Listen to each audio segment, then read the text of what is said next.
Olá, pessoal, bem-vindo ao nosso primeiro ArcaCast. E nada melhor do que começar com o nosso pastor, o nosso bispo Miguel, como primeiro convidado do ArcaCast da Juventude da Paz. E aí, bispo? Muito bom, eu estou entusiasmado com esse podcast e também com a possibilidade de alcance dele, né? Acho que vai ser muito bom. Que bom, a gente está esperando muito esse momento, até porque a gente acredita que a nossa juventude vai curtir muito e vai crescer muito juntos. E assim, bispo, a gente queria começar com o seu livro, né? Era nosso interesse. Sei que a gente aqui na igreja está conversando sobre ele nos nossos cultos, tudo, mas eu queria saber, no primeiro momento, como surgiu esse livro, essa ideia desse livro, A Arte de Sabotar a Própria Vida. Olha, primeiro que a ideia não foi minha. A ideia realmente não foi minha. Eu fui procurado pela editora, eu tinha um projeto com ela, com a editora, uma ideia que não foi adiante, e eles que sugeriram o tema. Foi me dito que era algo que estava mexendo muito com as pessoas, e eu confesso que até então eu não tinha me preocupado muito. Na realidade, eu usava essa palavra muito raramente, autossabotagem ou sabotagem. Eu realmente não fazia muito uso disso. Até que, com esse convite, esse pedido, nós montamos o projeto e eu fui em busca de conhecer um pouco mais sobre isso. Confesso que passei alguns meses pesquisando, lendo bibliotecas e livrarias, internet, e fiquei impressionado como era algo, e é algo, que mexe com a vida de toda a sociedade, de todas as pessoas. Eu realmente não fazia ideia disso.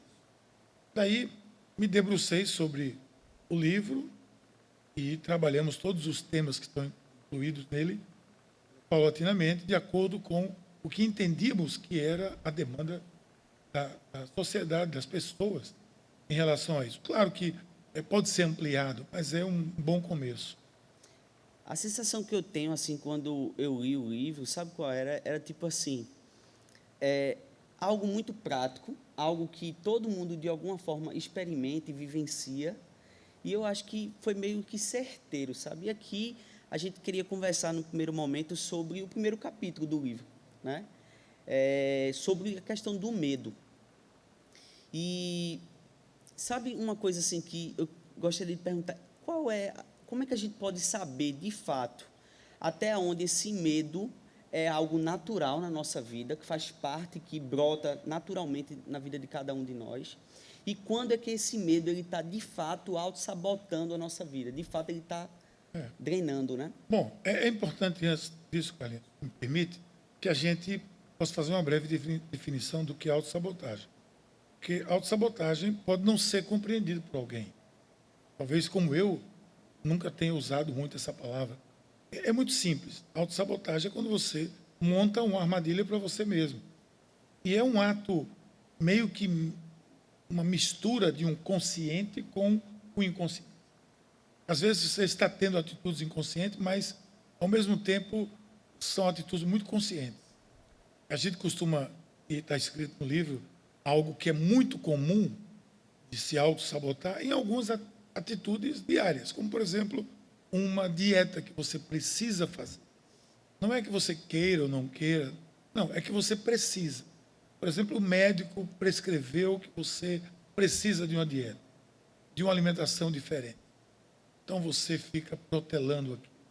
E aí você fica arrumando uma justificativa para convencer você mesmo que você de fato não precisa mesmo daquilo. Uma outra é quando a gente sabe que todo mundo precisa fazer exercício.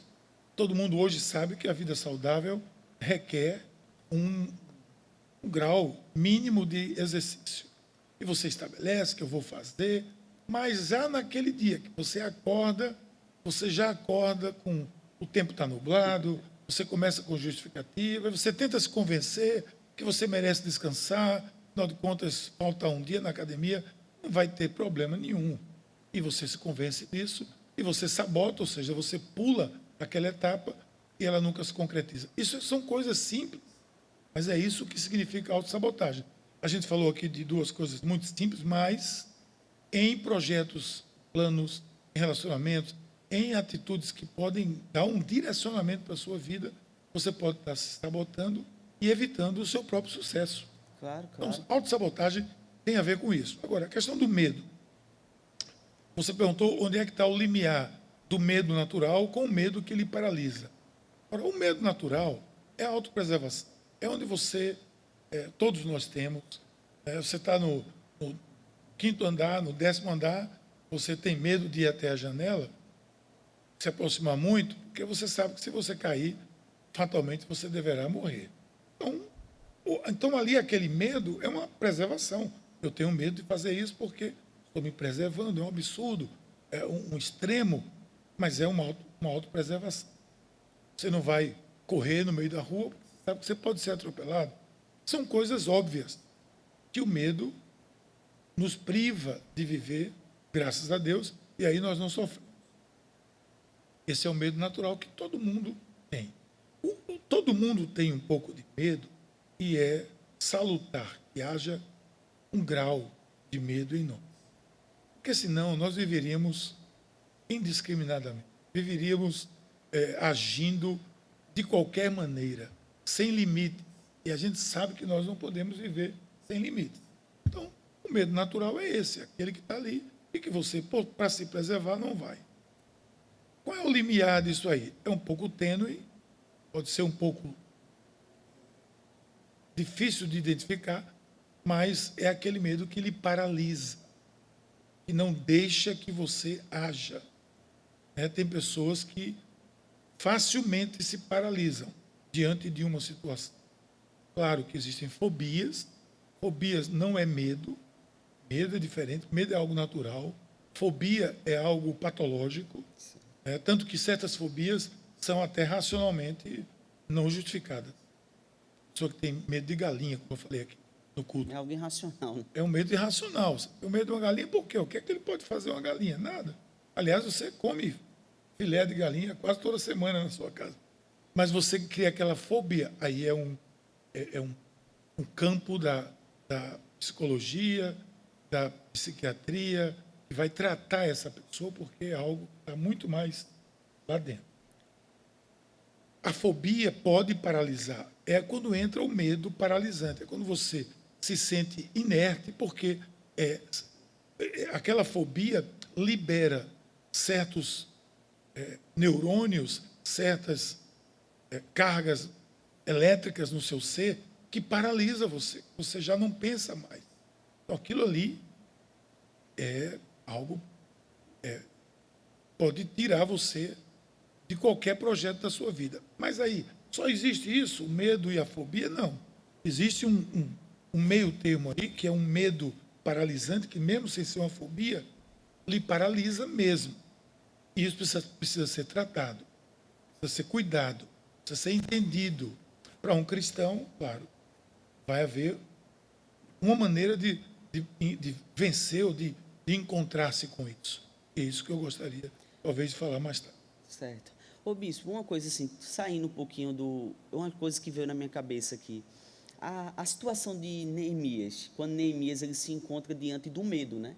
Sanbalat tentando armar para ele, ele disse que não podia descer, né? Naquele momento, Isso. diante desse medo, porque foi um medo. Medo não só da acusação que tinha a respeito dele, né? Uma acusação que feria, botava o caráter dele em xeque, a própria vida dele queria ser tirada. Como lidar com esse medo e algo que Deus tem a fazer na sua vida?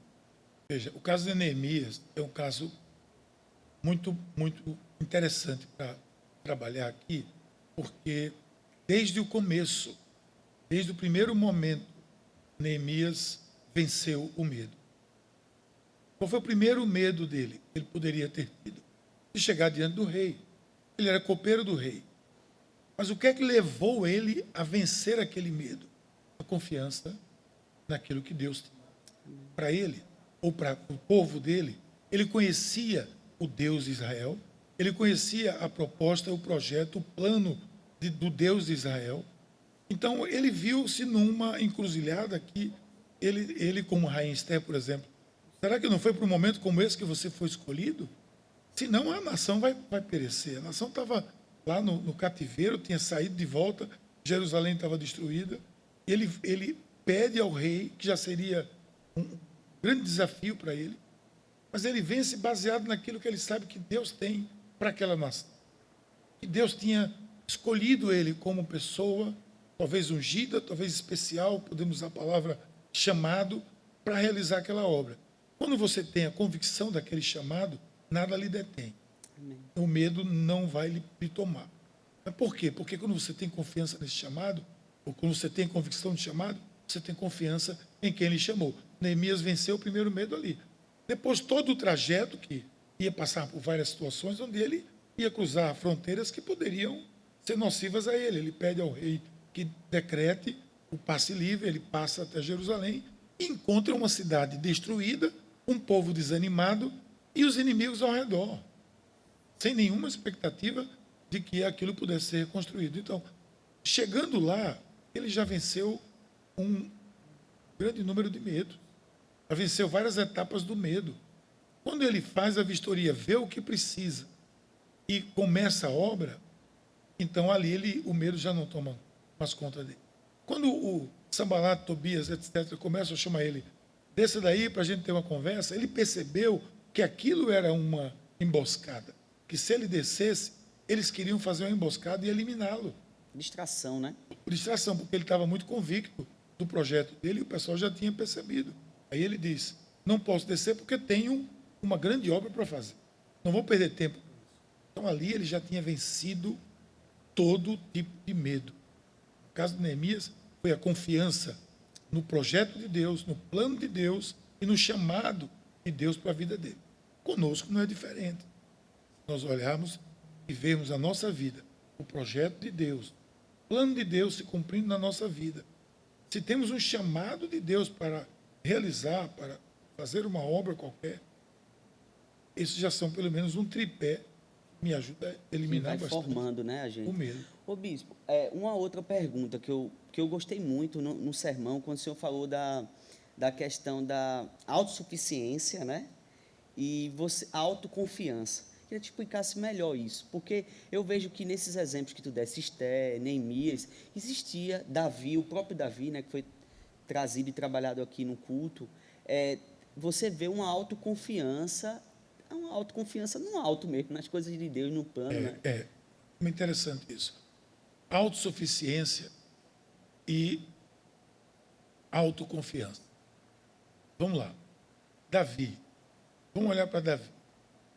Quando Davi teve autoconfiança, ele venceu as etapas, as batalhas. Quando ele se mostrou autossuficiente, ele perdeu tudo. Por exemplo, no caso de Batseba. Ele estava ali em Jerusalém, era o rei, viu aquela mulher e se achou suficientemente capaz de empreender aquele ato ali, de adultério. O resultado foi uma tragédia, a perda do filho, etc. A autoconfiança dele, você pode ver no trabalho, a batalha dele com Golias. Aí vamos talvez destrinchar um pouco essa questão da autoconfiança. A autoconfiança não é a confiança para um cristão, não é a confiança em mim mesmo, apenas. Não se deixe enganar. Eu confio, a minha autoconfiança é porque eu sei em quem eu confio. Eu tenho confiança naquilo que eu creio. Dependência, então, né? Na minha dependência de Deus. A autoconfiança me mostra a dependência de Deus. Por exemplo, quando eu vou fazer alguma coisa que eu tenho um certo temor, um arrepio, frio na coluna, para mim eu traduzo isso como dependência de Deus. Significa que eu não estou autossuficiente. Eu estou confiando na minha dependência de Deus. Estou confiando em mim, mas não em mim como capaz de resolver. Em mim como capaz de buscar a solução em Deus. Para mim isso é autoconfiança para um cristão. Autossuficiência é quando eu digo, não preciso de Deus, eu resolvo. Eu faço isso. Quem foi que teve autossuficiência? Saul. Saul foi autossuficiente. Ele se achou capaz de fazer tudo aquilo que Deus tinha dito que não era ele que ia fazer. que não era para ele fazer. Então ele disse, não, aqui quem manda sou eu, então eu vou fazer. E ele perdeu o trono, perdeu a vida, porque foi autossuficiente. Davi ganhou o trono, ganhou a vida, ganhou a fama, ganhou o respeito. Até hoje Israel louva Davi nas suas músicas, folclóricas ou não, religiosas ou não. O símbolo de Israel é a estrela de Davi, porque Davi foi o grande rei de Israel, porque ele foi autoconfiante, confiança naquilo que Deus podia fazer com ele. Amém. Ô bispo, uma pergunta que surgiu ontem, muito, até na célula. É muito assim, tipo, tem um texto bíblico que diz assim, que o verdadeiro amor expulsa o medo, né? Algumas versões dizem expulsa. É como se o amor de Deus, ele de alguma forma fosse definindo, criando essa, vamos dizer assim, essa convicção de chamado, essa convicção de propósito, vai gerando em nós essa certeza que Deus está me conduzindo, né? E quem me sustenta é esse amor. Mas como é lidar com as nossas fragilidades em relação ao medo? Em relação a eu saber que, apesar de Deus ele estar me comissionando, ou me levando a cumprir algo, executar alguma obra que eu não posso descer, como a gente viu aqui, mas eu ainda vejo as minhas fragilidades em relação ao medo, né? Olha, eu vou para um outro aspecto dentro disso aí. Falou que o verdadeiro amor, ele expulsa, ele repele, destrói o medo. É verdade. Vamos falar primeiro do amor de Deus. O verdadeiro amor de Deus, o meu amor por Deus, o amor de Deus por mim, quando encaixados, repele todo medo. Por quê? Porque existe aqui confiança. Existe um elo de confiança que não se quebra facilmente. Porque o verdadeiro amor, o amor de Deus perfeito, está lá em 1 Coríntios 13. 1 Coríntios 13. O amor é o quê? O amor não há de ciúme, não se ensoberbece. O amor é perfeito. E se ele é tudo isso, em 1 Coríntios 13, ele não vai ter medo de nada, ele não tem nada a temer, porque ele não arde em ciúmes, ele não se ensoberbece, ele não se alegra com injustiça. Esse tipo de amor que está dentro de uma relação, seja a minha relação, por exemplo, com a minha esposa, com a sua esposa, com o seu cônjuge, com a sua namorada, sei lá eu. Se é o verdadeiro amor, é esse, 1 Coríntios 13, coloque ele lá e diga, por que eu tenho que temer alguma coisa? Se eu entendo que essa pessoa tem esse amor por mim e eu por ela, esse elo aqui é inquebrável, inquebrável, porque nada pode deter. E aí ele diz, o amor tudo suporta, tudo crê, tudo suporta, nada teme, né? nada o destrói, por causa disso, porque o amor perfeito é o elo que bloqueia, que blinda todo relacionamento, seja ele o meu com Deus, o meu com a minha esposa, o seu com a sua esposa, com a sua namorada, seja lá o que for. É quando existe o verdadeiro amor. Quando não existe esse amor, existe só uma paixão, existe aquele desejo, aquela coisa superficial, ele não suporta tudo. Ele não se alegra com a injustiça. Ele vai teme ser deixado, né? ele tem temor de ser deixado, de ser abandonado. E o amor verdadeiro é fiel, etc. Então, quando não é um amor superficial, não é amor, é apenas uma paixão ainda, isso, realmente esse elo está fragilizado. Quando ele se torna um amor ágape, 1 Coríntios 13, aí está selado. É difícil demais quebrar. Se quebrou, é porque não era. Pode ter certeza que é porque não era o amor que quebra ou que destrói todo mundo. A gente até conversou bastante sobre isso, porque aquela questão da aceitação, né? Tipo, profissional, você quer se realizar profissionalmente, então você tem medo de não dar certo, medo de não conseguir o sucesso, medo de não se realizar. E nesse verdadeiro amor a gente encontra o acolhimento para Sim. suportar as adversidades, né? Tudo isso. E é isso que é a sabotagem. É isso que é a autossabotagem. Por isso que o amor destrói, o verdadeiro amor destrói tudo isso. Porque o que você narrou aí é a autossabotagem. Eu não vou fazer esse concurso porque eu tenho medo de não passar. Veja, é natural se eu passar ou não passar. Pode ser que eu não passe. Mas por que eu vou ter medo? É por causa de uma preocupação com o que podem pensar de mim. Ou seja, tudo isso monta uma armadilha. Melhor ficar aqui quieto. Melhor não ousar. Melhor não arriscar. O pior, ainda tem um pior nisso. O pior é quando a pessoa tem medo do sucesso. Medo de passar e não poder assumir, ou não ter capacidade para assumir, ou não ser capaz de assumir. Eu me lembro que quando eu me formei, você se forma em algo, e eu me formei em engenharia e fui trabalhar numa empresa. E eu fiquei pensando, o que é que eu sei para trabalhar aqui nessa empresa? Eu vou ser contratado. O que é que eu sei? Eu sei muito pouco, eu concluí. Ali eu poderia me sabotar e dizer, não vou entrar aí É não, muito porque para eu não mim, vou né? dar conta. Não vou dar conta. Mas eu disse, não, eu vou entrar, eu estudei 5 anos, é possível, deve estar tudo aqui. Sei muita coisa, eu confio que eu posso. E se eu não puder entender agora, eu posso ler, estudar e dar conta. Mas foi o que eu fiz. Eu entrei e eu peguei muito material, passava as noites estudando, lendo, tudo que eu via no campo eu trazia para entender melhor. E eu fui superando e me tornei um profissional da área com uma certa capacidade razoável de trabalho. Mas eu poderia ter dito, não, eu não estou lembrado de alguma coisa, então não vou entrar. Eu estaria me sabotando, porque eu sei que eu aprendi muito, que eu poderia estudar, eu poderia ler, eu vou estar no campo fazendo teste, então eu poderia dar conta daquilo. Então, essa é a sabotagem. Medo realmente arma uma sabotagem, arma uma rede para a gente. Eu queria que o senhor desse as últimas colocações assim. No final do livro, o senhor sempre coloca algumas coisas assim para a gente meio que praticar aquilo ali e ter um olhar sobre isso, se eu estou me auto-sabotando ou não, né? Para a gente, acho que uma última palavra para finalizar sobre isso. Veja, em relação a medo, um processo de autossabotagem, eu poderia dar pelo menos um conselho. Mas eu tenho que voltar àquilo que eu bato muito nesse capítulo, que é a questão da confiança na sua capacidade e na capacidade de Deus de lhe capacitar, se você estiver disponível.